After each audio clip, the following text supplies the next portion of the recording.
everyone, I am Bartolome Cinco and today I'll be sharing with you the origin and historical development of basketball from a simple game to the global sport we know today. Let's dive into the timeline of how basketball came to life.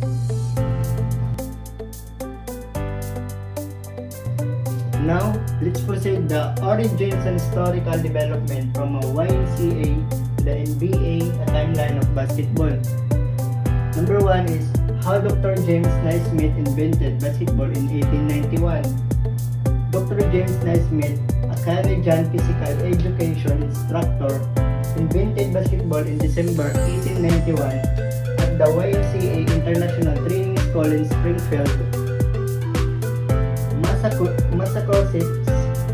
He was tasked with creating a new game to keep his students physically active during the cold winter months.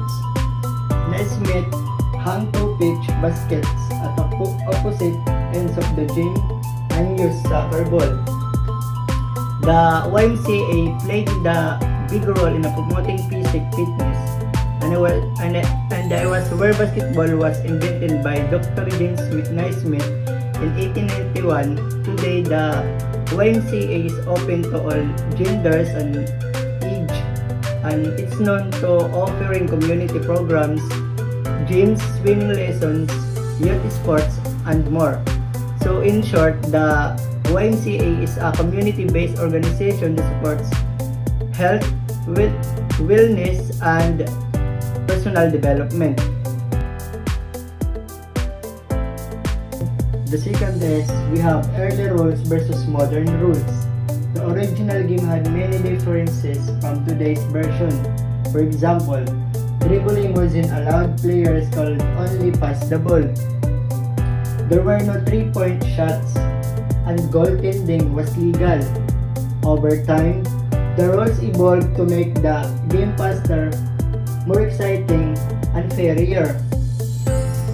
Modern rules now include the shot clock, personal fouls, 3-point lines, and strict regulations on traveling, double dribbling, and defensive interference. So, back then, dribbling was not allowed. You could only pass the ball. There were no 3-point shots, and goaltending was legal. Today's basketball has come a long way. We now have the shot clock, 3-point line, fouls, and technical violations like traveling and double dribbling.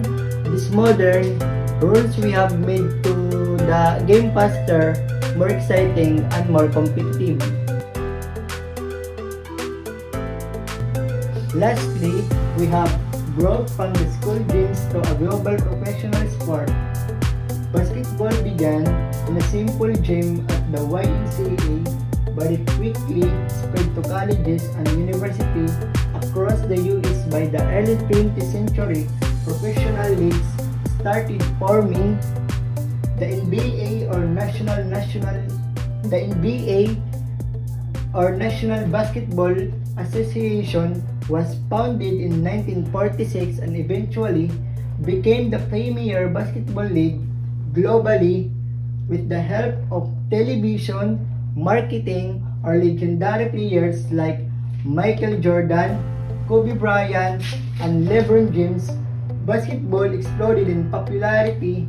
Today, it is played professionally in dozens of countries and is a major Olympic sport with a million of fans worldwide.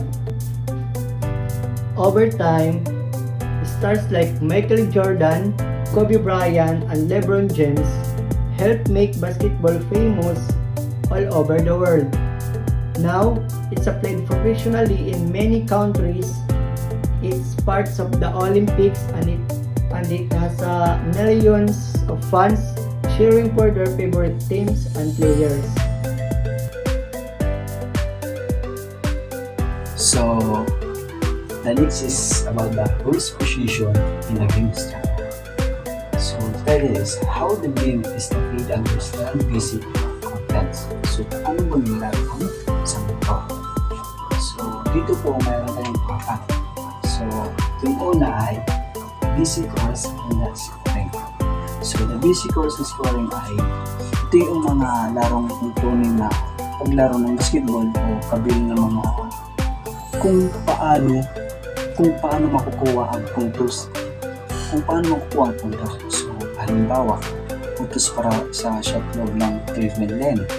At sa tatlo naman ay puntos para sa mga 3-point lane.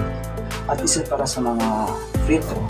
So, kasama nito ang mga foul, mga violation, at iba pang mga paglabag. So, the second is the court layout.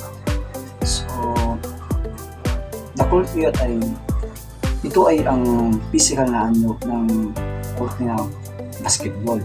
So, kasama dito ang mga laki nitong 3-point lane, mga free throw, at mga lastasan sa lastasan ng bulak kung para matawag. So, sa iba pang mga loob ng buti. So, the next is the player's positions. So, dito sa player's position ay meron tayong PG, SG, SF, EF, and C. So, tinutukoy nitong 5 pangunahan position sa basketball. So, sa PG ay sinasabi na point guard. And the SG naman ay sinasabi na shooting guard. And the SF naman sinasabi na small forward. And the VF naman sinasabi na power forward. And the last is the center. So, pinakamaalala talaga dyan ay yung center ng point guard. So, the last is the game format. So, the game format ay meron tayong dito tatlong quarters, fouls, and timeout. So, dito ay kung paano daw inisinagawa ang laro o bilang part. So, kung paano daw binibilang ang mga foul at mga paggamit ng timeout. So, sa paggamit ng timeout, halimbawa, once na yung di na kaya ng mga players mo at simply tatawag yung or coach nyo na timeout kasi once na lamang na sila or hindi na kaya tatawag sila ng timeout para makapagpahinga sila. So, sa foul naman sa race, sinasabi na pag hindi yung maganda yung laro at parang physical na ba, so tatawagin na foul. So the quarters naman ay sinasabi na that's like the first quarter, second quarter, third quarter, fourth quarter. So dyan na kumukuha bawat quarter ay dyan kumukuha yung foul plus tie up. So sa timeout naman ay once na mag-timeout kayo sa first quarter, so sa second quarter hindi kayo yung timeout. So parang may rules rin na pag may timeout yung isang team, so kailangan din mag-timeout yung isa. Pero sa isang quarter hindi na pwede ng timeout. So sa akin, so dito sa mga rules ay marami pa nitong mga rules, pero parang kunti na nakuha. So, good morning sir, good morning everyone. This is my report. The impact of basketball on society. How basketball shapes cultures and communities. Social impact, inclusion, youth development and education. Social impact encompasses the ways in which initiatives, policies, and programs affect individuals and communities with a particular focus on inclusion, youth development, and education. These areas are interconnected as inclusive practices in education can significantly enhance youth development and create a more equitable society. Ang impakan basketball society is nagagamay ada kitahan pagka-urusan, nagbubulog-bulig kita, may teamwork ha kada team para magkamay-adahan, maupay nga uyag. And future opportunities sa basketball is ang basketball nagahatag ang mga oportunidad sa mga tao, lalo na ang mga kabataan. Halimbawa ni is an scholarship. Sa mga eskwelahan nga kolehiyo ang nag-aallokin scholarship sa mga mahusay maguyag ang basketball. Basketball is more than a game. It's a cultural force that shapes attitudes, connects people, and builds stronger and more united communities. Basketball is more than a game. It's a cultural force that shapes attitudes, connects people, and builds stronger, more united communities. Through teamwork, inspiration, and shared passions, basketball helps shape a better society. The impact of basketball in society. First, promotes physical health and well-being. Basketball encourages physical activity and improves cardiovascular health and build endurance and coordinate and oral recovery. Second is educational opportunities. Basketball scholarships provide access to education para sa mga manlalarong may talento na pinagsasabay ang pagiging atleta at pagiging estudyante. Third is inspire and empowers youth. Many children looks up basketball players like Michael Jordan and LeBron James. Our local stars show that hard work, discipline, talent can lead to success. Fourth is economic impact. Economic impact generates incomes and employment through ticket sales, merchandise broadcasting, and sponsorships. Local games tournament also benefits small business like food vendors and sports shops. 5. Cultural influences. Basketball influence fashions, music, and entertainment. It has helped spread urban and hip-hop culture worldwide. Iconic players often shapes trends in clothing, speech, and even social attitudes. How basketball shapes culture and communities.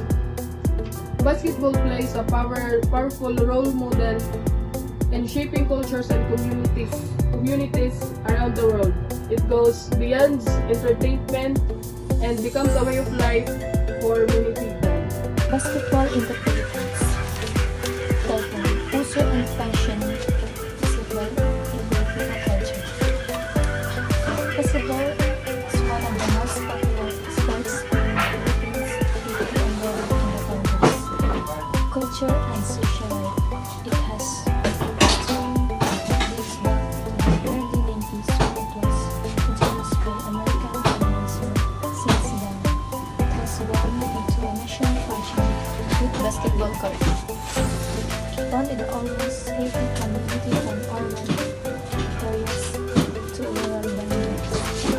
Why do Filipinos love basketball? Ang mga Pilipino ay kinikilala mahilig sa basketball dahil sa maraming dahilan. Una, ang basketball ay isang masayang laro kung maaaring laruin ng lahat, mga bata at tatanda, babae at lalaki. Madali rin itong ma-access dahil sa mga simpleng kagamitan na kinakailangan tulad ng bola at isang bola na madalas ay nakikita sa mga barangay, paaralan at kalsada at sa mga lokal na liga at pick-up games na nagkakaroon ng banding. Ang mga tao ay nabubuo ang samahan, naging bahagi na ito ng kultura at tradisyon ng mga Pilipino, lalo na sa mga pamilya at komunidad. PBA Olympic Ligas ang barangay tournaments. Ang PBA ay isang profesional na liga ng basketball sa Pilipinas. Itinatagitan noong 1975 at ito ang kauna-unahang professional na basketball liga sa Asia. Ang mga kapunan sa PBA ay binubuo ng mga malalaro na nakapasa sa mahigpit na qualifiers. Ang mga ito ay kumakatawan sa iba't ibang kumpanya o korporasyon. Ang PBA ay kinakilala sa mahigpit na kompetisyon at ito ang isa sa mga pinaka-popular na liga sa bansa. National pride, bilas, performance, and international competition. Ang national pride o pambilisang pagmamalaki sa daming kasiyahan at pagmamataas ng isang bansa sa mga nagawa at tagumpay nito sa iba't ibang larangan tulad ng kultura, sports at iba pa. Isang halimbawa ng pambansang pagmamalaki para sa mga Pilipino ay ang Haponang Gilas Pilipinas na kinakatawan ng bansa sa mga international na kompetisyon sa basketball.